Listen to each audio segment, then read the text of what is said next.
نصلي ونسلم على حبيبه الكريم اما بعد فاعوذ بالله من الشيطان الرجيم بسم الله الرحمن الرحيم رب اشرح لي صدري ويسر لي امري واحلل عقدة من لساني يفقهوا قولي رب زدني علما علما الحمدللہ اللہ کے فضل و کرم سے شہر رمضان کا جو ہے یہ عشرہ انتہا کی طرف جا رہا ہے۔ اس میں کئی مسائل ہوتے ہیں۔ کل مجھے ایڈوکیٹ فاروق آوان صاحب ہیں وہ اور ان کا فون آیا جی کہ سعودی عربیہ سے ہمارے کوئی بندے آئے اور وہاں پر عید ہے، ادھر پھر آئے تو رمضان ہے تو کیا کریں گے؟ تو یہ بابر آوان صاحب کے بھائی ہیں، ایڈوکیٹ فاروق بابر آوان صاحب کے بھائی۔ تو میں نے کہا جی قرآن پاک یہ کہتا ہے کہ جب رمضان کا مہینہ پاؤ تو اس میں تمہیں روزے رکھنے ہیں، سمجھے نا؟ شہر رمضان قرآن فرمایا اگر شہر رمضان پاؤ تو جہاں بھی آپ جاؤ گے رمضان پاؤ گے تو روزے تو آپ رکھیں گے، یہ تو اللہ کا حکم ہے، قانون ہے۔ لیکن یہ ہے کہ مہینہ بھی 30 کا ہی ہوتا ہے، فائنل 29 کا ہوتا ہے، لیکن یہ روزے اس کو نفلی پڑ جائیں گے، لیکن اس کا اجر اس کو ضرور ملے گا۔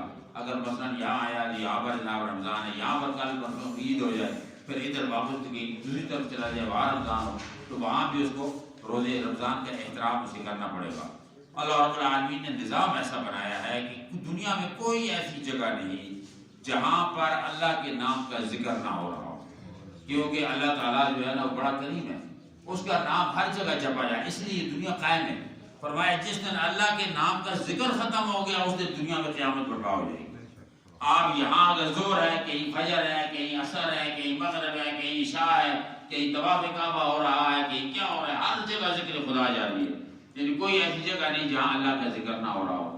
تو اس لیے اللہ نے فرمایا کہ اے میرے حبیب ورفعنا لک ذکر، میں نے اپنے ذکر کے ساتھ تیرا ذکر بھی بلند کیا ہوا ہے، جہاں میرا ذکر ہے وہاں تیرا بھی ہوگا۔ اور لوگ کہتے ہیں نا کہ رسول کیا دے گا کیا بچائے گا، میں کہتا ہوں ساری زندگی بندہ لا الہ الا اللہ پڑھتا رہے، جب تک محمد رسول اللہ نہیں پڑھے گا جنتی نہیں ہوگا، جہنمی ہوگا، کیونکہ توحید پہ اللہ بھی قبول نہیں کرتا۔ وہ کہتا ہے پہلے میرے رسول کو مان اور پھر میری طرف آ۔ آپ نے دیکھا ہوگا کہ یہ اپنا بڑی سرکار میں وہاں میں حاضر ہوا تو وہاں ایک خبر ہے شاہجہاں بادشاہ کے بیٹے کی۔ شاہجہاں بادشاہ کا بیٹا اس زمانے میں ادھر پھر رہا تھا اور یہاں ہیرے جواہرات تلاش کرتے کرتے وہ آیا، کسی نے بتایا کہ آج غار کے اندر ایک بابا بیٹھا ہوا ہے، بڑی شاہ عبد اللطیف کا یہاں بیٹھا ہوا ہے۔ تو وہ اپنی فوج کے ساتھ وہاں پہنچ گیا۔ جب وہاں پہنچا تو انہیں کسی نے بتایا کہ یہ شاہجہاں کا بیٹا ہے، بادشاہ وقت کا۔ تو جو ہی آیا جس نے سلام علام کیا، وہ لوگ اللہ والوں سے محبت کرتے تھے، پہلے زمانے کے حکمران اللہ والے، چونکہ اللہ والے جو خوددار تھے، ہماری طرف بھکاری نہیں تھے اس وقت کے اللہ والوں کی طرح کہ یہ وزیروں سفیروں کے گھر چلے جاتے ہیں تو طیب لے کے چلے جاتے ہیں، ان کے پاؤں چکتے ہیں۔ یہ تو حال اللہ والوں نے ہمارا بنا دیا ہے کہ اسلام بدنام ہو رہ گیا، یعنی اولیاء اللہ بدنام ہو رہے ہیں۔ جب شاہجہاں بادشاہ وہاں پہنچا، جب وہاں آیا اس کا بیٹا، تو آپ نے فرمایا کہ تم کیوں پھر رہے ہو، کدھر گئے تھے؟ اس نے کہا جی کہ ہم ہیرے جواہرات تلاش کرتے ہیں، میرے پاس فوج ہے، میں چاہتا ہوں جہاں کی پتہ ملتا ہے کہ یہاں جواہرات ہیں، ہیرے ہیں، کچھ ہے، یہ وہ، تو یہ ڈھونڈنے کے لیے میں جاتا ہوں۔ ان کے پاس پتھر پڑے تھے دائیں بائیں، بڑی سرکار نے ایسے ہاتھ پھیرا ان پتھروں پر، وہ سارے پتھر ہیرے بن گئے۔ ادھر ہاتھ پھیرا یہ پتھر ہیرے بن گئے۔ یہ تو پاگل ہو گیا، یہ تو گر گیا ان کے آگے، کہنے لگا حضور یہ تو میں کیا دیکھ رہا ہوں؟ فرمایا تو پاگل ہے، لوگ سفر عمرے کے لیے کرتے ہیں، حج کے لیے کرتے ہیں، اللہ کے محبوبوں کے دربار کے لیے کرتے ہیں، تو ہم لوگ پتھر تلاش کر رہے ہو۔ اس نے پھر ساری فوج واپس بھیج دی اور خود یہاں ہی رہ گیا۔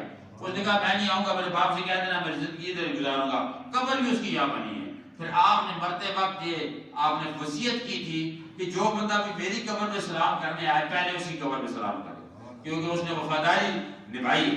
مطلب یہ اللہ والے ایسے ہوتے ہیں۔ تو اللہ رب العالمین نے ہمیں یہ طریقہ بتایا ہے کہ اگر دنیا کے اندر عزت و عظمت دینی ہے، اتحاد، اور اللہ کے اسماء میں اتنی برکت ہے، نبی کے اسماء میں دیکھیں، دنیا کا مثلا آگ ہے، آگ کا نام آپ کاغذ پہ لکھیں آگ، تو وہ جلاتی نہیں کہ کہیں بھی ڈال دیں، وہ تو حرف ہے، آگ نہیں جلاتی۔ اب پانی کا نام لکھے، پانی کام پانا ہے لیکن وہ نہیں پاتی، لیکن صرف اللہ کا نام ایسا ہے کہ جس نام میں بھی اثر ہے۔ اللہ کے نام ذات تو درکنار، اللہ کے نام میں بھی اصل ہے. فرمایا اگر میرا نام تم ذکر کرو گے تو تم اس ذکر کے ساتھ ساتھ میرے نام کی جلالت کو، اس کے جمال کو، اس کی پاور کو اپنے اندر پاؤ گے. اللہ کے نام میں اتنا کمال ہے. اور فرمایا کہ اسی لیے صوفیاء کرام اللہ کے نام کا ذکر کراتے ہیں، اور اللہ نے اپنے نام سے اس قرآن کو شروع کیا اور فرمایا کہ میرا اللہ کے نام سے اس کو شروع کرو اور تمام تعریفیں اس کی کرو سب سے پہلے. یعنی ہر لحاظ سے اللہ تعالیٰ کی طرف ہی جاؤ گے. اور یہ سورۃ فاتحہ جو ہے 7 اس میں آتے ہیں، اس لیے 7 آیتیں رکھی ہیں کہ 7 جہنم کے دروازے، تاکہ جہنم کے دروازے بند ہو جائیں. ہر آیت جب پڑھے گا بندہ جہنم کو، اس میں ایک دروازہ بند ہو جائے گا، دوسرا بند ہوگا، تیسرا، 7 بند ہو جائیں گے. انہوں نے فرمایا کہ یہ سورت اتنی سراسر رحمت ہے کہ اس کے اندر سا کا مطلب ہے صبور، ہلاکت، جیم کا مطلب ہے جہنم، خے کا مطلب ہے خزی و رسوائی، شین کا مطلب ہے شہیق، جہنمیوں کے رونے کی آواز، اور جناب والا زوا کا مطلب ہے ظلم، اور فا کا مطلب بھی عذاب ہے. تو فرمایا کہ سا، جیم، خا، را، شین، زوا اور فا، یہ حرف بھی اللہ نے اس سورت کے اندر نہیں ڈالے جن حرفوں سے عذاب کی نشاندہی ہوتی ہے. یعنی ہر ظلم سے زوا پہلے ہے، وہ زوا نہیں ڈالا گیا. یعنی کوئی ایسا لفظ اس کے اندر آپ نہیں دیکھیں گے جن سے ابتدا ہو اس کی ہوتی ہے. امام تفسیر کبیر کے مفسر ہیں، وہ فرماتے ہیں کہ دنیا میں اللہ نے 104 کتابیں اور صحیفے بھیجے، 100 صحیفے اور 4 کتابیں. 104 کتابوں میں صرف قرآن وہ کتاب ہے جس میں پچھلی ساری کتابیں جمع ہیں، کسی نہ کسی لحاظ سے ساری چیزوں کا مجموعہ ہے. پہلے جتنے مسائل تھے، پہلے ظاہر ہے کہ کئی چیزیں حلال تھیں، لیکن قرآن نے آ کر الیوم اکملت لکم دینکم واتممت علیکم نعمتی ورضیت لکم الاسلام دینا، میں نے دین آج آپ پہ مکمل کر دیا ہے. اس کے اندر ہر حلال حلال ہو گیا، ہر حرام حرام ہو گیا، ہر چیز کی لیے روک رہ گئی ہے تاکہ بندہ اس کے بعد اس میں شک و شبہ میں نہ رہے. پہلی کتابوں میں کئی چیزیں حلال تھیں، کئی چیزیں حرام تھیں، اور یہ سارا نظام دنیا کا چلتا رہا. سورۃ فاتحہ کے اندر اللہ نے پورے قرآن کو بند کر کے سب سے پہلے اپنی شان بیان کی کہ تعریف کی قابل صرف میں ہوں. اسی لیے کہتے ہیں کہ مسجد میں کسی بھی بندے کی، بڑے بڑے کی تعریف نہیں کرنی چاہیے. تعریف نہیں، بس اللہ تعالیٰ کی تعریف کی جائے، کیونکہ لا یذکر اسم اللہ کے بعد اس دوسرے کا ذکر بھی نہ کیا جائے. لیکن ہم کیا کریں گے، ہم اتنے مجبور ہیں، ہم امام خاص کر کے اتنے مجبور ہیں کہ میں جامع مسجد کتب شہید میں تھا، خطیب تھا میں کتب شہید میں، اور یہ بات سب تھا الحسین میں. تو یہاں بھی جب آتے تھے نا بڑے بڑے سیٹ، ہم نام میں نہیں لے رہا، وہ آ کر ایسے جمعے کے دن آگے بیٹھتے تھے، مجھے دیکھ کر ایسے کرتے تھے تاکہ یہ میرا نام لے. تو اس طرح کے حالات بنے ہوئے ہیں. یعنی ہم لوگ جہنم میں لے جانے کی دعوت دیتے ہیں کہ امام صاحب ہمارے ساتھ جہنم میں جاؤ، ہم کٹھے جہنم جائیں، کیونکہ آپ تو ہدایت کے ساتھ چشمے میں بیٹھے ہیں. اس لیے فرمایا کہ حمد کے قابل، تعریف کے قابل صرف ذات اللہ ہے. جن لوگوں نے دنیا میں بادشاہیاں کی ہیں، انہوں نے بلا کر کہا کہ اگر اللہ ہمیں یہ نہ دیتا ہم کچھ نہ ہوتے، ہم کیا چیزیں ہیں اللہ کے بغیر. سب سے پہلی آیت میں اللہ نے اپنی تعریف، اور اس کے بعد اللہ تعالیٰ نے اپنی صفتوں کا بیان کیا. حمد کے قابل اس لیے ہو کہ میں نے عالمین کو پال رہا ہوں اور پالتا رہا ہوں، اور میں رحم کرتا ہوں، اتنا رحم کرتا ہوں کہ کوئی ظالم، بڑے سے بڑے ظالم پر بھی میں اپنی رحم دلی دکھاتا ہوں. یعنی اللہ تعالیٰ اگر چاہے تو جو بندہ گناہ کرے اسے فوراً وہاں ختم کر دے. یعنی ہزاروں گناہ ہوتے ہیں لیکن پھر بھی اللہ تعالیٰ انہیں بچا کے رکھتا ہے. ایک زانی زنا کر کے باہر نکلتا ہے، وہ ٹھیک ٹھاک ہے، وہ بڑھتا نہیں ہے، وہ سمجھتا ہے کہ میں بچ گیا. شرابی شراب پی کے نکلتا ہے، سمجھتا ہے میں بچ گیا، لیکن وہ یہ نہیں جانتا اللہ کی ذات اسے دیکھ رہی ہے. اللہ نے اسے موقع دیا ہے، چانس دیا ہے. اللہ تعالیٰ اسے چاہتا تو پکڑ لیتا، اور کہیں اس نے پکڑا ہے. جب اللہ نے ابراہ کو پکڑا، ابراہ کہتا ہے میں کعبہ گرانے آیا ہوں، اور اللہ رب العالمین نے اس وقت دیکھ رہا تھا، اور اس وقت عبد المطلب جو تھے، ابو طالب، انہیں بلایا کہ اونٹ پکڑ لیا اس نے، غنڈہ گردی بھی تھا. وہ جب حملہ کرنے آیا تو اس نے اپنی نہایت دہشت اور غنڈہ گردی دکھائی، جس طرح بدماش لوگ کرتے ہیں، جس طرح ہوتا ہے ہمارے یہاں.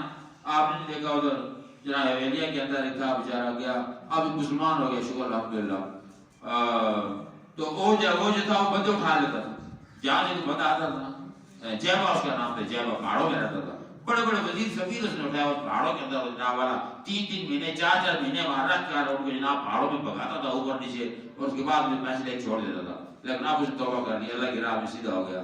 تو ایسے ایسے لوگ ہوتے، ابرے نے اس طرح آ کر کیا تاکہ میں ان پر دہشت ڈالوں۔ عبد المطلب جب آئے بڑے حسین جمیل تھے، جو ہی آئے اور انہوں نے ذرا ایک منٹ بات نہ کرنا نا، میں ذرا ڈسٹرب ہوتا ہوں، آپ ہمارے چودھری صدر صاحب ہیں، ذرا مہربانی کر لیجیے، میں شروع ہو رہا ہوں پلیز، کیونکہ میں بہت ڈسٹرب ہوتا ہوں، دماغ سارا پھر جاتا ہے۔ وہ جناب ابرا نے عبد الطاہر کو بلایا، یہ بڑے وجیح تھے، نورانی شخصیت، سامنے آئے، بڑے ہنستے مسکراتے اسلام کیا، کہنے لگے آپ کون ہیں جی؟ آپ کعبے کے متولی ہیں؟ جی ہاں میں متولی ہوں۔ تو آپ کس لیے آئے ہیں؟ میرے 100 اونٹ آپ نے پکڑ لیے ہوں، مجھے دیں۔ وہ کہتا ہے جی کہ آپ کا کعبہ میں گرانے آیا ہوں، پتہ ہے آپ کو میں اتنے ہاتھی لے کر آیا ہوں، اتنا اسلحہ لے کر آیا ہوں، میں نے اس کو ختم کرنے آیا ہوں، آج نام و نشان ختم ہو جائے گا۔ اس نے کہا جی وہ آپ جانے اور کعبے کا خدا جانے، ہمیں اس سے پرواہ نہیں ہے، سمجھے؟ ہم کعبے کو چوم اس لیے رہے ہیں کہ وہ خدا کا گھر ہے، اگر اس میں طاقت نہ ہوئی نا تو پھر ہم اس کو بھی چومنا چھوڑ دیں گے۔ حضرت عمر نے پتھر حجر اسود کے سامنے کھڑے ہو کر کہا تھا کہ اے پتھر، تو پتھر ہے، میں جانتا ہوں تجھے اگر رسول اللہ نہ چومتا تو تجھے کبھی نہ چومتا، یاد رکھ۔ اور ہم بھی جانتے ہیں، وہ کہتے ہیں جی ہم کعبے کو آج تک جھک رہے ہیں اس لیے کہ وہ پاورفل چیز ہے، اگر آپ سمجھتے ہیں کہ وہ کمزور ہے تو مارو اس پہ حملہ کرو، ہم دیکھنا چاہتے ہیں۔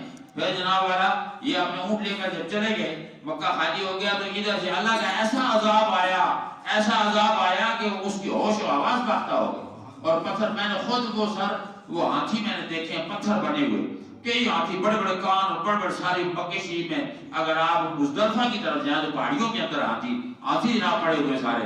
تو اللہ کا ایسا عذاب آیا، اس لیے اللہ نے فرمایا کہ میں اگر رحمان و رحیم ہوں تو یہ میری ذرہ نوازی ہے، ورنہ میں حساب لینے پہ آؤں تو ایک قطرے میں، ایک ذرے میں اور ایک لمحے میں دوسرے کو ایک قدم آگے نہ چلنے دوں۔ یہ اللہ تعالیٰ کی کرم نوازیاں ہیں، اور اللہ فرماتا ہے کہ تمام تعریفیں میرے لیے اس لیے سے دی ہیں کہ میں ایک تو پال رہا ہوں اور دوسرا میں رحم کر رہا ہوں، ظلم ہوتے ہوئے، گناہ ہوتے ہوئے بھی میں بندے کو معاف کر رہا ہوں، یہ بڑی کرم نوازی ہے۔ فرمایا پھر تیسرا، مالک یوم الدین، سب سے بڑی پاور میری یہ ہے کہ وہ دن جس دن کوئی کسی کا مالک نہیں ہوگا، نہ کوئی گاڑی وہاں ہوگی، نہ کمپیوٹر ہوگا، نہ بلڈنگ ہوگی، نہ جہاز ہوگی۔ یا دنیا میں تو ہم سب چیز کے مالک بنے ہوئے ہیں نا، وہاں جب ہم جائیں گے صرف اپنا کفن ہی پتہ نہیں اوپر ہے یا نہیں، ننگے کئی لوگ ننگے نکلیں گے، سارے کے اوپر آنکھیں لگی ہوگی، اور اس دن کا مالک رب فرماتا ہے میں ہوں۔ وہ بڑے بڑے پھندے خان وہاں جب سامنے آئیں گے، میں پوچھوں گا لمن الملک اليوم، بتاؤ بادشاہ آج کون ہے جسے تم لوگ کہتے ہیں دنیا ہماری ہے، اور یہ جو ہوتے ہیں نا پاورفل لوگ، ان کی جو باتیں آپ سنتے ہیں تو آپ حیران ہو جاتے ہوں گے۔ تو انہوں نے کہا جناب کہ وہ اس دن کا میں مالک ہوں، اس لیے تعریفوں کے قابل ہوں کہ پالتا بھی ہوں اور گناہ دیکھ کر رحم بھی کرتا ہوں، بخشتا بھی ہوں، اور قیامت کے اس دن کا مالک ہوں جس دن کوئی بھی مالک نہیں ہوگا، اور اس دن کی عذاب سے اللہ ہمیں بچائے، اور اللہ رب العالمین اس دن کے عذاب سے بچنے کے لیے توفیق عطا فرمائے۔ ربنا تقبل منا انک انت السمیع العلیم وتب علینا یا مولانا انک انت التواب الرحیم۔ الہ العالمین ہماری خطائیں گناہ معاف فرما، شہر رمضان کی برکتیں نصیب فرما، اللہ تعالیٰ پیارے حضور پاک صلی اللہ علیہ وسلم کا صدقہ حضور علیہ السلام کی زیارت نصیب فرما، آپ کی اطاعت نصیب فرما۔ یا اللہ جو لوگ شہر رمضان میں جنہوں نے محنت سے روزے رکھے، یا اللہ انہیں جزائے خیر عطا فرما، فلسطین و کشمیر کو آزاد فرما، اللہ تعالیٰ ہمارے مرحومین کی مغفرت فرما۔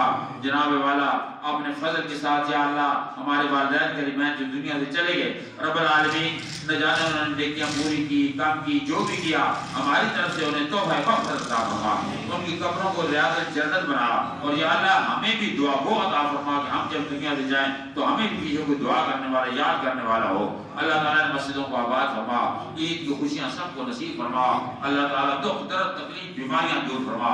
یہ بیماری بہت بڑا عذاب الہی ہے، امتحان ہے، اور یہ بیماری سے بچنے کے لیے سورۃ فاتحہ ہمیشہ بڑی بھوکا کریں، اللہ تعالیٰ بیماری دور کر دیتا ہے۔ اللہ تعالیٰ شفا و صحت کے ساتھ سب کے روزے تکمیل کو پہنچا، اور سب کو عید کی خوشیاں نصیب فرما کر اپنے فضل و کرم کا سایہ فرما۔ وصلی اللہ تعالیٰ علی خیر خلقہ سیدنا حبیبنا محمد و آلہ وصحبہ اجمعین برحمتک یا ارحم۔